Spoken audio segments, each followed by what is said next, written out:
Well, okay. Welcome to episode 14. We continue the forensic fallacies series with number 3, although in this episode, there's things that aren't fallacies as well as those that are. So we're going to talk about impressions. And Right. the fallacy part will deal with bite marks. The non-fallacy part will deal with some other sorts of impressions. hmm I Hello, everybody.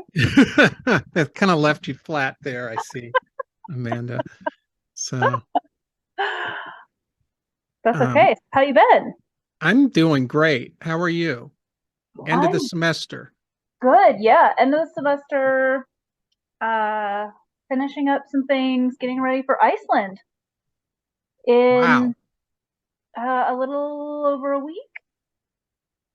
You leave in a week? A little over, yeah. We leave on the 5th. Oh my God. And how Yeah, long are you we'll be gone at the same time.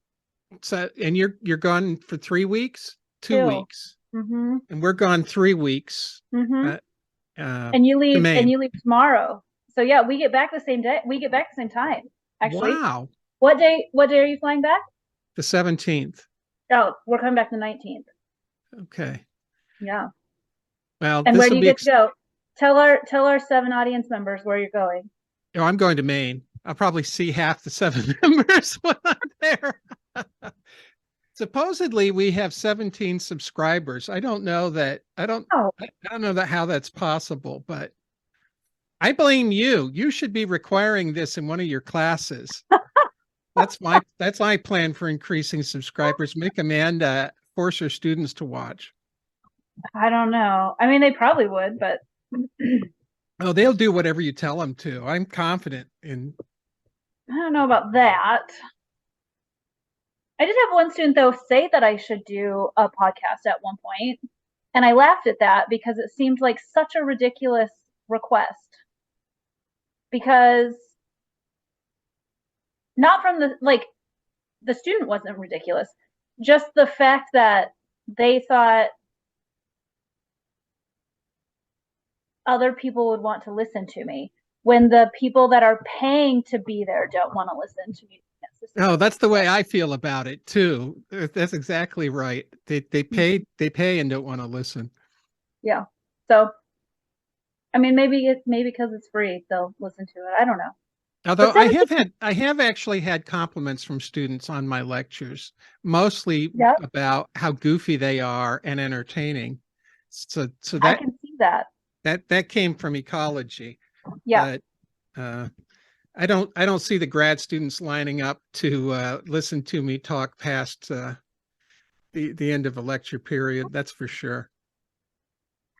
Whatever So whatever happened to those toxic days of academia where students would just hang on every word professors said and believed everything, I think it's a came to myth. office hours. You think it's a myth? Maybe it is. I mean, maybe not. Maybe there was a time when that was the case.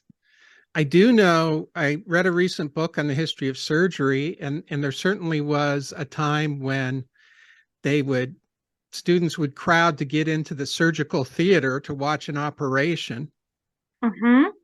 in pre-anesthetic, pre-antiseptic days. Right. When they were basically just operating on poor people because they needed the surgery and they would probably die anyway. So they were Yeah, willing to that's chance. exactly that's it, Amanda. It was the court of last resort. It was you were going to die anyway, so you could risk the surgery. Yeah. I so I know we've talked about smells quite a lot on our podcast, and we will get around to bite marks, but can you imagine the smell? Because you know that they weren't sweeping out sawdust every day and replacing it with new. Or, I read somewhere that like some of those places would just like wheel people out into the hallways after they were done with the surgery and I don't know, leave them there indefinitely until they could get up on their own or they were dead. I don't know. It just the smell plus all of the unwashed bodies. And this was before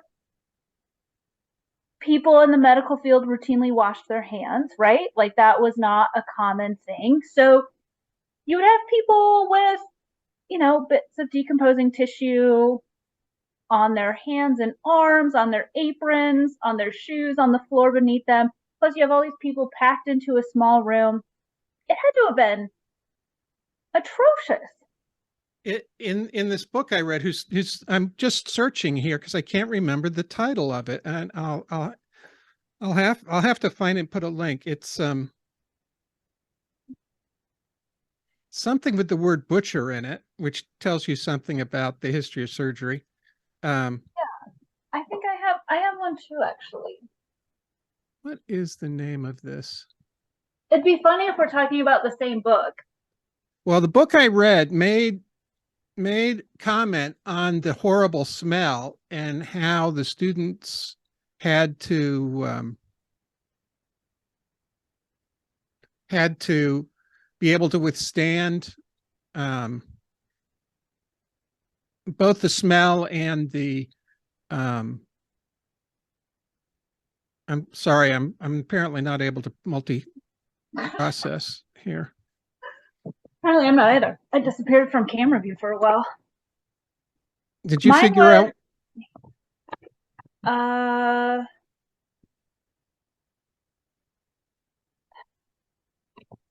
See, I'll look it up. Now this is terrible. Dead air. I can't find the title. I was reading The Butchering Art by Lindsay Fitzharris. The Butchering Art. That's the book I read. Is it? Okay. Yes. Yeah. Brilliant. She does a great job. She has another one called The Face Maker. I read that book also. Did you? Okay. Great minds think alike. That's what I'm going to say. They do. Now I lost my teeth. Yeah, so she talks about the smell of the theater, but also when they did their dissections, and it sounds absolutely horrific. I believe that there are times when living bodies smell worse than dead bodies. Having been around both, I think I prefer dead body smell. Well, at least it's consistent, whereas living bodies, different parts smell different ways. I would argue that like massive tissue infections smell worse than like dead decomposing tissue. I think that's right. Yeah. Do you think that has to do? I mean, I have to assume that that's bacterial related, right? I was just going to say, I assume the chemistries are quite a bit different, and you get quite a few different scents. And I suppose that's how pre-antibiotics people could tell when someone was near death or whatever. They could smell gangrene, or they could smell different types of infection. Was it in this Butchering Art book or a different? Nope, I think it was a different book where they talked about like feet coming off, or was it in this book? From amputations? No, infection. Oh, it could be in there because they talk about loss of fingers and so forth. It was, oh gosh, what am I thinking of? It was like a dry rot situation where, and I think the person had, well, they used to call it Jake leg. I don't know what they call it now. When you would drink during Prohibition, when people would drink any sort of alcohol they could get their hands on, and it would cause like leg paralysis and blindness eventually, and then they would die. So it was methanol, wood alcohol. Yeah, it's related to the methanol. And this guy's foot just like fell off, but he didn't even feel it. Like they went to take his shoe off because he was living on the street. They went to take his shoe off, and the foot just came with it. This reminds me of something I read or heard about with respect to a diabetic person losing their toe to their dog and Oh, not being aware of it? um, yeah, that's unfortunate. Well, I suppose you have some pretty serious degradation of the nerves if you don't feel it. So, Oh my gosh. well, I guess we've set up a pretty good background to move ahead into impression evidence. So we can talk about you brought it up before we went live, but there's a lot of forms of impression evidence. There's tire tracks and footprints. Mm-hmm. And you mentioned ballistics, which is not Yep. one that immediately comes to mind, but if you think about that, the bullet identifications based on impressions in either the Mm-hmm. cartridge or the bullet itself. Right. And those are all real things in the sense that they line up, right? That Yes. you have one thing that makes an impression and you match it to the things, sort of Correct. like a puzzle match. Yep. And it occurs to me that the biggest problem across the board with impressions is making statements about the likelihood of a match and not and improperly suggesting how unlikely a match is one problem. Another Yes. problem is either saying there's a match or saying there isn't when in fact you can't tell the difference. Mm-hmm. Seems to me that that's another major issue that sort of cuts across. And for the most part, um, you would think the problem's pretty simple. Either the puzzle pieces go together or they don't. But as is especially true with the bite mark evidence, it gets mixed up with this expert opinion business, Mm-hmm. and um, you kind of have the codification of a whole lot of very questionable assumptions and statements, none of which are actually valid Yep. in an objective way. So I know that to some extent, even ballistics evidence, there has been concerns about whether or not um, excluding or including a bullet saying it came from this weapon or that weapon.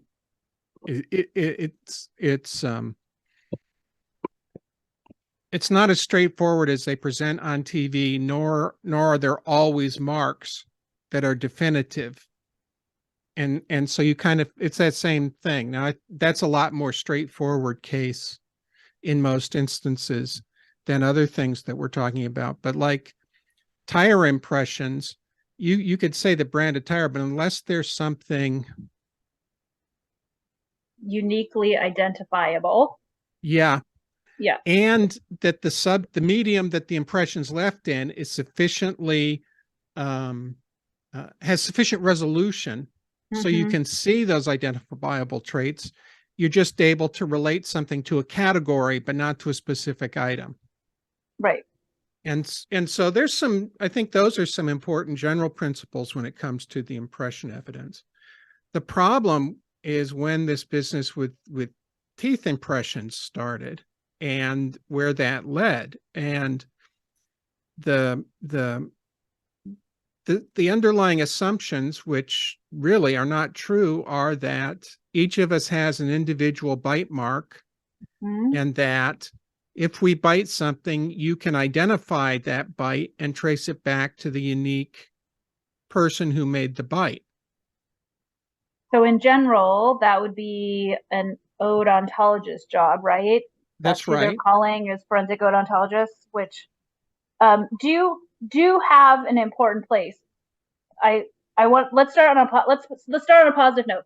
Forensic odontologists do have a place in forensic science, particularly when it comes to identifying human remains based on teeth and dentistry work. So they're the ones that go in after mass graves are found, for example, and will help anthropologists identify bodies. So there is a legitimate place for forensic odontology. Yeah, Well, and they're incredibly important for IDs. And so we They could are. reasonably ask the question, if that's true, and we're not questioning it, what's the big difference between what forensic odontologists do for identification versus bite marks? And I would say the distinction is, in one case, you're looking at teeth, and you're looking at dental x-rays.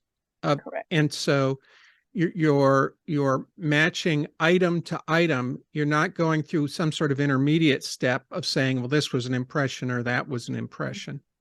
Mm-hmm. So, but yeah, so forensic odontology started with identification of teeth, and that's its primary use. And then, was it 30 years ago, roughly 25 years ago? I want to say it was the A little bit 70s or further, it 80s. was in the 70s, yeah, which is almost 50 years ago, my friend. Sorry about that. I can't count on one hand here. Yeah, Yeah, so it was in the mid late 70s, right? yeah, I think it really sort of took off in a popular science sort of way because of Ted Bundy. Oh, and leaving bite marks on victims. Mm-hmm. And to be fair, he did have some um, unique teeth. Like his mouth was very unique, but I think that was when maybe the highest profile case to date up, before up to that point, I would say it was Ted Bundy and his teeth. And seeing as I'm drawing blanks on book titles, what was the title of the book that really that you and I read that really debunked this whole forensic Oh, odontology? the autopsy of lab, forensic science lab, that one. Is that the title? I think it's autopsy of forensic science or something. I'm going to have my work cut out of me posting links to go with this episode. So yeah, and so the fundamental problem is that boy, starting to get a little vibrato there.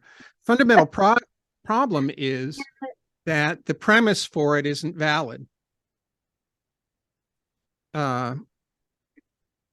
It has not been demonstrated that everybody's individual bites are unique. And it's not been demonstrated that even if that were true, that we can recover that pattern from different substrates. Imagine, for instance, biting into sponge cake and that texture, how it comes back. Can you really tell what the bite mark is when the thing you're biting into deforms so dramatically? Yep. And that's the thing. I mean, that's how human skin is. So they're not biting into dental casting material, your right. average murderer. Right. And I think they even when they were so there were a couple of odontologists that really set the stage, I think, for where, when we talk about bite marks and how it's not bite marks are viable for places to swab DNA and to well, we'll just stick with that one. So useful to swab for DNA. You know that you're probably going to get some on a bite mark, but the idea that we can use bite marks as impression evidence and connect them to another person, I think was the work of just a couple of people that Yeah, kept testifying over and over and over again. And seeing as we tend to be critical of the American legal system in these podcasts, here's another good example, because quite early on, people started talking about how bite marks were not scientifically valid, and yet they kept being used. And even in even the Innocence Project, various Innocence projects, I've got one that I'll link from California, the California Innocence Project. Even when they got experts to recant their testimony, they had trouble getting people out. In fact, in California, there's a case where the expert recanted his testimony. the prosecutor appealed it, and the state Supreme Court said that experts can't recant their testimony, and which I'm apparently, if you have an opinion, you're not allowed to change it, is what that suggests, which is another good example to me of how the court system doesn't understand fundamentally how science works. And in fact, the man only received his release after a law was passed specifically allowing experts essentially to recant. I know. Every time there's one of these situations where common sense is thrown out, you kind of tend to despair about the entire legal system. Yes. I stand by my advice I always give whenever I lecture is stay the hell out of the American legal system. That's the best thing. That's the best way to deal with it. Yeah. If you can avoid it. Yeah. Yeah. Uh, So so there's problems fundamentally with it, with the marks. There's problems with how they come back, and then the tools that are used and the way they are interpreted. None of that is absolutely standard either. And this isn't so much a matter of your or my opinion as it's stuff that's been demonstrated in reviews and discussions about bite marks. And I came across a National Institute of Standards and Technology review document on bite marks that, well, here I can just quote from it. It says that there's a lack of support for three key premises. One, human dentition is unique at the individual level. Two, that the uniqueness can be accurately transferred to human skin. And three, identifying characteristics can be accurately captured and interpreted by analysis techniques. When you turn all three of those things off, it doesn't leave you a lot to work with, right? No. And then we have things like this. There was a study published in 2009 called The Biomechanical Factors in Human Dermal Bite Marks in a Cadaver Model. And they simulated 23 identical bites on a single piece of unembalmed cadaver skin. And they discovered that the bites produced 23 entirely different marks. Oh my God. And each one bore little resemblance to the rest. Where was that published? That was Journal of Forensic Science. Well January done, Journal of 2009. Forensic Science. Good for you. Yeah. And then in 2015, let's see, 2015, go up here. Nope, go back. Oh, I lost where I was.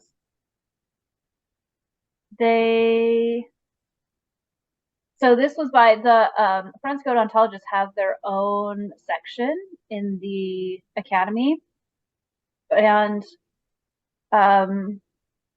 they asked 38 of their fellow board certified forensic dentists to review photographs presented in real criminal cases where bite mark analysis had been used.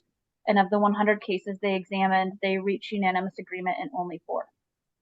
Yeah, I think I read about either that study or a similar study in the autopsy, a forensic science book.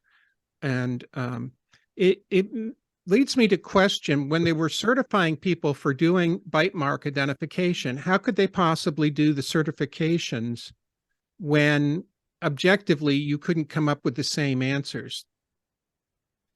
I think there had to have been a certain degree of misleading yourself, or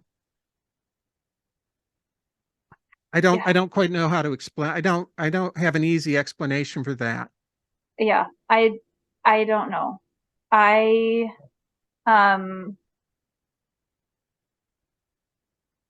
So I think the guy you're talking about, is it Soveron? The expert who recanted? Yeah, I was just quoting from an article. I don't actually know his name. Um,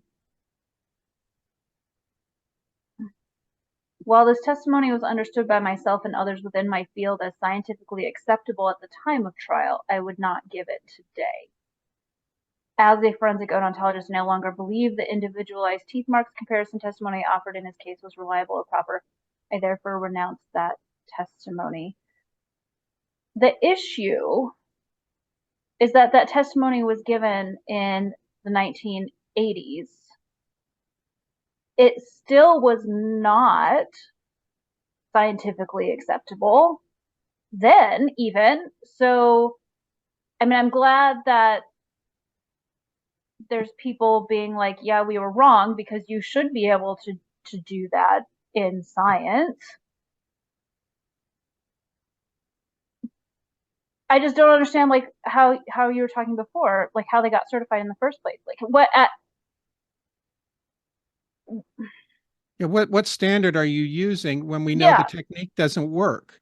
yeah, what had to happen for them to feel so confident in what they were saying that were putting people in prison that has radically changed between now and then?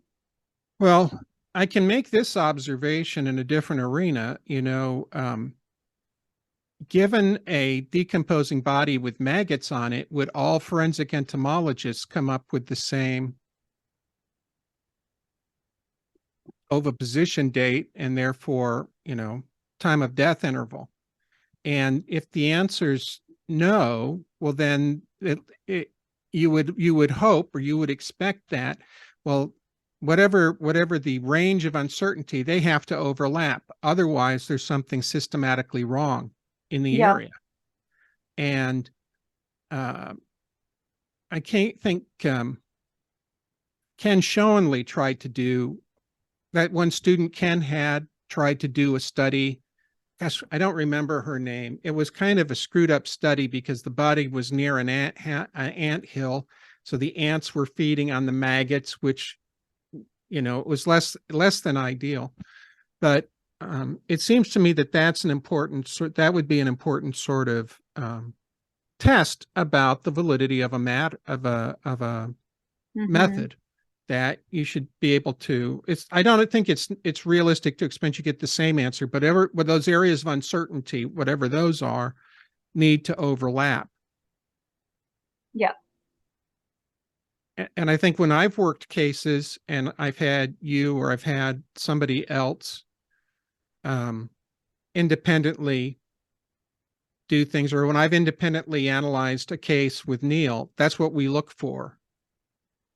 And at least in those instances, there always has been that overlap. But Yeah, and if they're, I mean, at least when you are presenting time of death estimates, you are basing it, I mean, I would hope you're basing it on some data, right? You have some sort of growth data. And so you could always go back and say, okay, well, it's only as good as the data that I'm using, but at least you have that to go back on. If there's not an agreement, or if there's not as much of an overlap, you can go back and be like, okay, well, what data were you using? What data am I using? And you can at least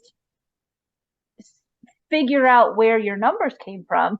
On something like this, where you're doing impressions, particularly with bite marks, what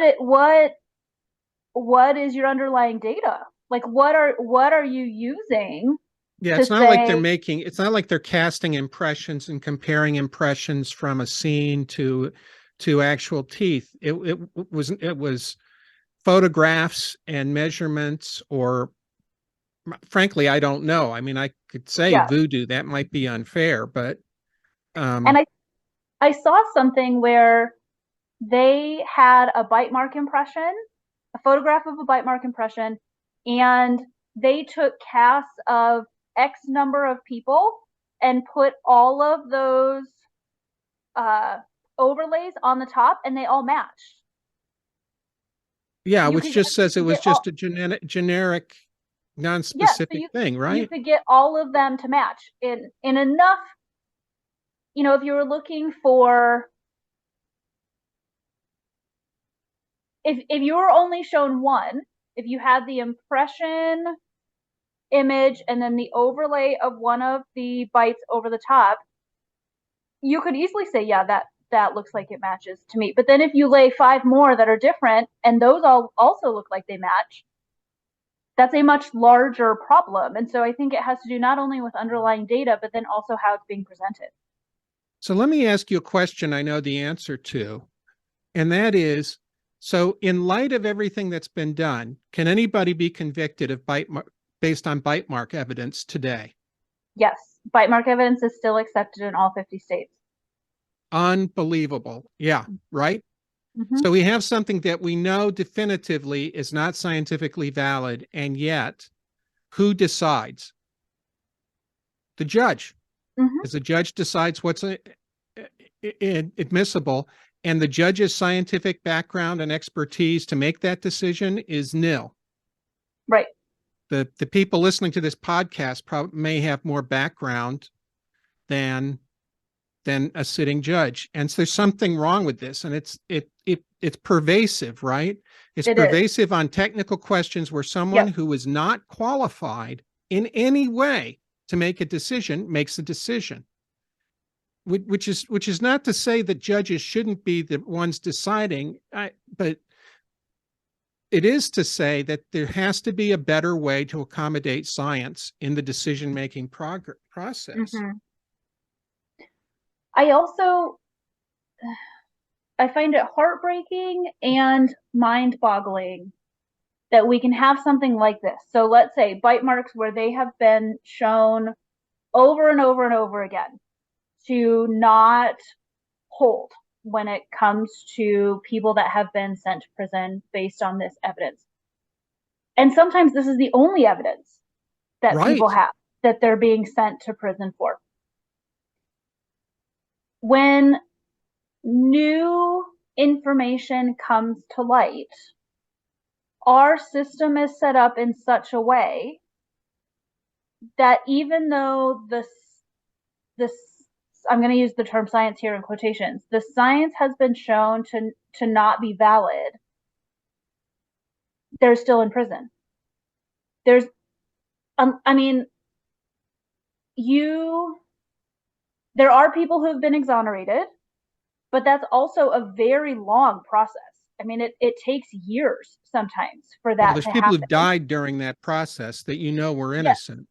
yes. And then you have evidence, let's say new evidence that comes to light, or new science, or we'll just say science at this point because I'm not convinced that that the underlying uh, relationship of bite marks in this case could qualify as science.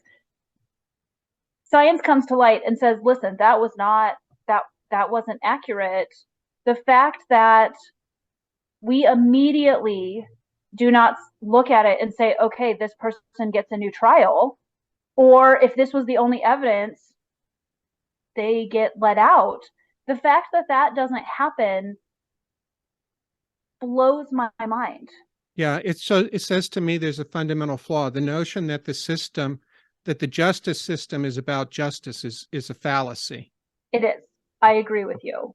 And the fact that there's not a change in the science is not sufficient grounds for retrial. That I find mind-boggling. And in example after example, particularly a lot of these from the Innocence Projects, where there's essentially universal agreement Mm-hmm.